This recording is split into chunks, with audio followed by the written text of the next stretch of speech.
आपने कभी सोचा था कि आप प्रधानमंत्री बनेंगे? कभी आपने सोचा था?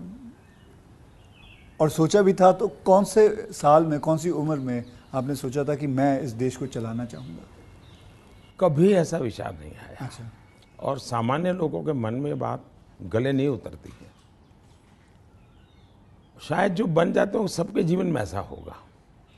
मैं नहीं मानता हूँ कि यानी कोई एकदम फैमिली ही उसी प्रकार से बैकग्राउंड वाली हो और किसी के मन में इच्छा जगती हो तो बहुत स्वाभाविक है।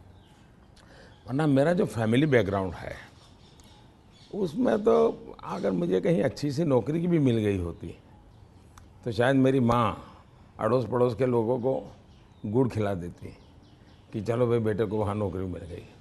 क्योंकि उससे ज़्यादा हमने तो कुछ सोचा नहीं था, गांव के बाहर कुछ देखा नहीं था। ये तो ऐसे ही यात्रा चल पड़ी और देश मुझे लेता चला गया। तो अपने आप ही बनते चले गए, सब कुछ कुछ जिम्मेवारी आती गई। बहुत ही मतलब नेचुरली रहा है इसमें।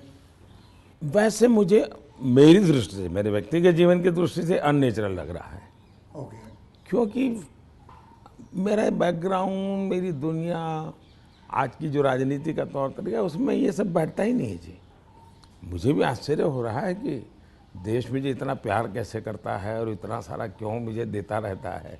जहाँ तक मैंने पढ़ा है आप सन्यासी बनना चाहते थे या आप सोल्जर या आर्मी में जाना चाहते थे, ऐसा कुछ भी था? ये आपकी बात सही है, ये आपकी बात सही है। बचपन में मेरा एक स्वभाव था किताबें पढ़ना, लाइब्रेरी चला जाता था, तो बड़े बड़े लोगों के जीवन पढ़ना ये शौक़ रहता था।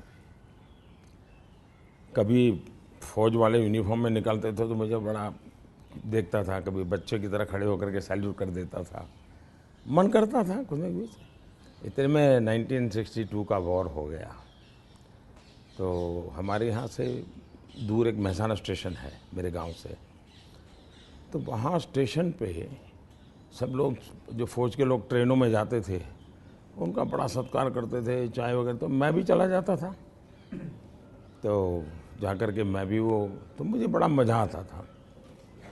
तो मन पे हो गया कि हाँ ये देश के लिए जीने मरने वाला रास्ता है, तो कभी उस दिशा में सोचता था। इतने में एक बार मैंने कहीं पढ़ा कि गुजरात में कोई सैनिक स्कूल है, उसमें आप दाखिल हो सकते हैं। तो हमने हमारे उस समय शायद 1 रुपया 2 रुपये से उसका सारा जानकारियाँ मंगवाते थे। अब हमें तो अंग्रेजी आती नहीं थी, तो हमारे मोहल्ले में एक स्कूल के प्रिंसिपल मिस्टर रास विहारी मणियार करके रहते थे, तो मैं उनके पास चला गया। मुझे कभी बड़े व्यक्ति से मिलने से कभी संकोच नहीं होता था, ऐसे ही फिर चला गया मैं बाहर। ये बात सही है कि भीतर मन में था, तो मैं रामकृष्ण मिशन में चला गया। एक स्वामी आत्मस्थानंद जी हुआ करते थे, अभी उनका करीब 100 ईयर उम्र में अभी स्वर्गवास हुआ। तो मैं सीएम बना तो मेरे घर उनको फिर बुलाया मैंने, प्रधानमंत्री बना तो उनके यहाँ चला जाता था। अभी कलकत्ते में अस्पताल में थे तो 2-3 बार हो आया था मैं। तो वो बड़ा बहुत मुझे प्यार करते थे, समझाते थे ज़िंदगी क्या है, टिकना क्या है। रामकृष्ण मिशन आश्रम में कुछ समय रखते थे मुझे। विवेकानंद जी जिस कमरे में रहते थे उसमें मुझे घंटों तक बैठने के लिए मौका देते थे। तो ये सारे नए नए अनुभव होने लगे। फिर हिमालय की दुनिया में चल पड़ा, बहुत कुछ भटका, बहुत कुछ घुमा, दुनिया देखी, और ये सब 18-20 साल 22 साल की उम्र में ही करता रहा मैं। लेकिन कुछ कन्फ्यूज़न भी था, कुछ इरादे भी थे, कोई गाइडेंस भी नहीं मिल रहा था, लेकिन मन में सवाल खुद पैदा करता था, जवाब खुद ढूंढता रहता था। ऐसे भटकता भटकता भटकता यहाँ पहुँच गया।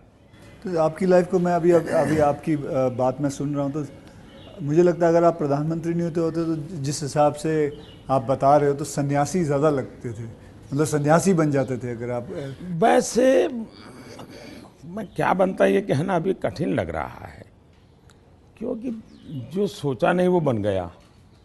वो तो हमेशा होता है, मेरे साथ भी। मैं भी आपको अगर एक किस्सा सुनाऊंगा तो मेरे साथ भी ऐसा ही कुछ हुआ है। मैं क्या बनने वाला था, मैं एक मार्शल आर्ट का टीचर बनना चाहता था, कहाँ मैं फिल्मों में आ गया और फिल्मों में आते आते हीरो बन गया।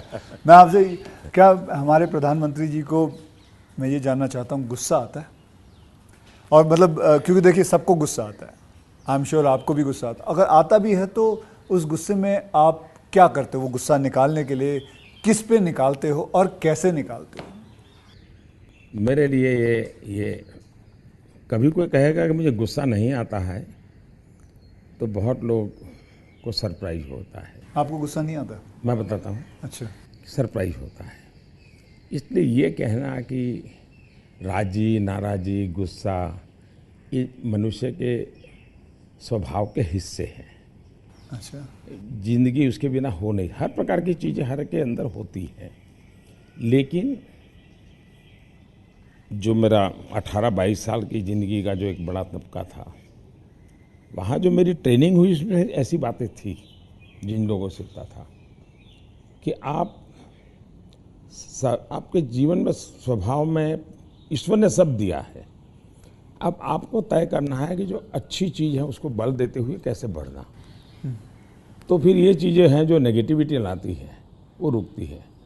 मैं कह सकता हूँ कि मैं इतने लंबे समय तक मुख्यमंत्री रहा, इतने समय तक प्रधानमंत्री रहा, लेकिन चपरासी से लेकर के प्रिंसिपल सेक्रेटरी तक मुझे कभी गुस्सा व्यक्त करने का अवसर नहीं आया, कभी नहीं आया। लेकिन मैं आपको बताऊं, बाहर जो आपकी छवि है वो एक बहुत ही स्ट्रिक्ट एडमिनिस्ट्रेटर के नाम पे है। स्ट्रिक अलग चीज़ है। हाँ।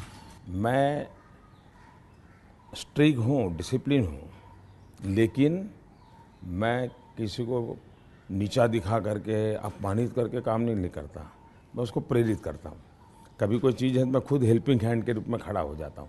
मान लीजिए कोई ड्राफ्ट लेकर के आया तो एक तो तरीका होता है भाई क्या ले आए हो, दूसरा होता है वाह ऐसा करें ना, ये अपन करे तो कैसा रहेगा, आपको क्या लगता है ये करे तो कैसा होगा।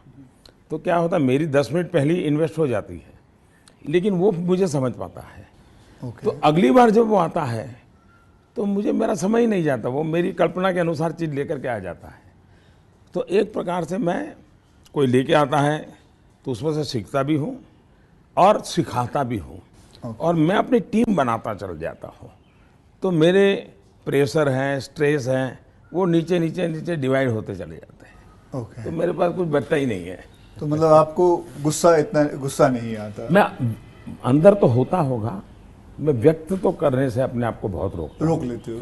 होता क्या है जी, कभी मान लो एक मीटिंग में आपने गुस्सा कर दिया तो मीटिंग का एजेंडा वगैरह सब छूट जाता है। हर एक के मन पे वो 2-3 मिनट की समय रहता है, वही छाया रहता है, वो बहुत नुकसान करता है।